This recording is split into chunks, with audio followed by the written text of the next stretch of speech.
Okay, now we go to second series of the Khmer consonants and vowels here. So from lesson 1 to lesson 6, we learn about the first series. But now we can practice reading with the second series of the Khmer vowel. Okay. So start with the go here. Go, go, go, go, go. That is how to write go. Okay, here below here say go, kia, ki, ki, cứ, cứ, cú, cú, cua, cớ, cứ, kia, kế, kè, cấy, cố, cứ, cúm, cống, cuóm, kia, cu, ki, của và của và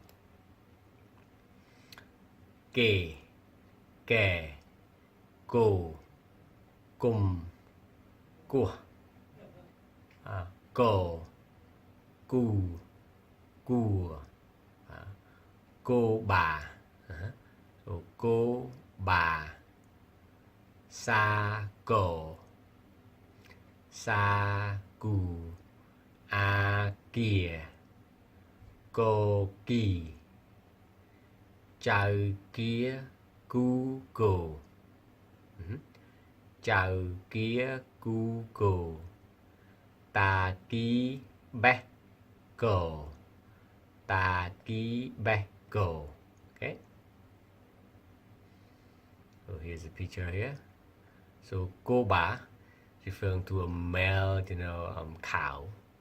And akia here with the picture here. Akia, I mean the building, akia, building, akia.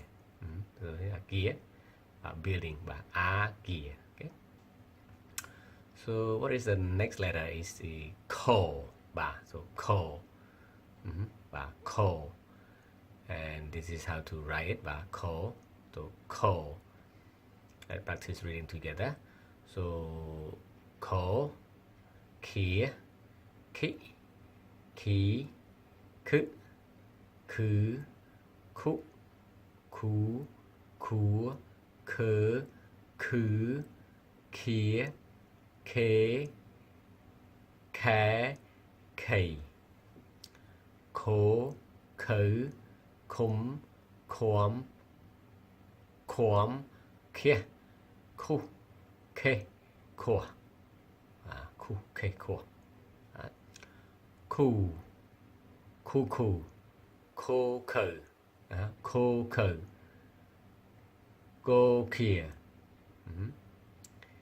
kế, khum, chào, kế, khum, chào, ta khí đã xóm đáo xà la khum cổ kỳ. Đoạn tiết và ta khí đã xóm đáo xà la khum cổ kỳ. Và so here. So cool, so when you sleep and when you are snorkeling, snore, then this building is a Salakum, is the commune hall, Salakum. Salakum. Okay, great guys. So I'll see you in the next lesson. But thank you very much. Bye bye.